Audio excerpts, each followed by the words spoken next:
Hello everyone, my name is attorney Mandisa Styles and I'm here today to share a business gem with you. In the spirit of the holidays and giving, I decided to start a series all about business tips here on social media. So, starting now and leading all the way up until Christmas, I will be giving away free business tips, or gems as I like to call them, to all of you. These gems will build on each other and each are essential to the success of your business and will allow you to establish a strong legal framework for your business. As we get closer to Christmas, these gems will continue to become more advanced, but I will break it down in a way that's easy to follow. In our first business gem, we discussed how registering your business with the Secretary of State is the first step to having protection and control over your business and making your own rules. Let's jump into our second business gem, which covers the next legal step to actually documenting the rules for how your business will be run. Business gem number 2 is all about the importance of an operating agreement. As with our first video, I'm sure you are all wondering what an operating agreement is and why your business needs one. Well, an operating agreement is a contract between the business owners of an LLC, and it details how business decisions and issues will be handled. If you are the only business owner of your LLC, this gem is still for you. Your business should still have an operating agreement, even if you are the only owner. In Georgia, an operating agreement is not required to register your business with the Secretary of State, but I highly recommend that you have one whether or not your state requires you to. But why?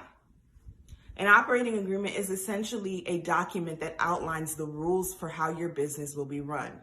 It's your business playbook. And as I mentioned in a previous video, the state where your business is registered has a set of laws that essentially act as default rules for businesses that have not established rules of their own. And a lot of times, these default rules are not actually in favor of the business owners. And that is exactly why having a playbook of your own is so important. You might be wondering, what sorts of things go into an operating agreement? An operating agreement is a fully customizable document that is catered to the necessities of the business, so it can include a number of things that the business owner or owners deem important.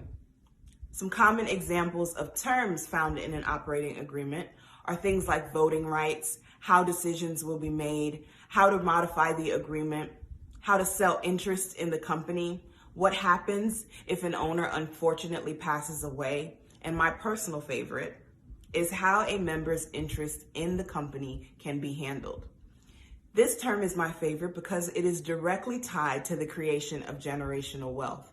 One of the main reasons that I'm such a proponent for entrepreneurship is because it can be the foundation for creating generational wealth.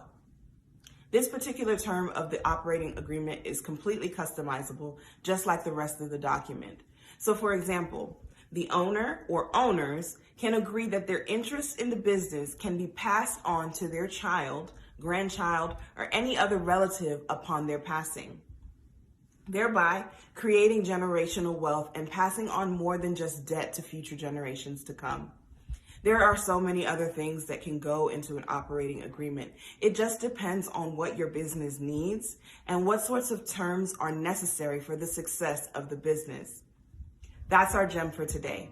Please let me know if you have any questions, comments, concerns. Leave me a message in the comments, or you can send me a direct message and we can continue the conversation that way. Stay tuned for the next business gem. Happy holidays, and we'll chat soon.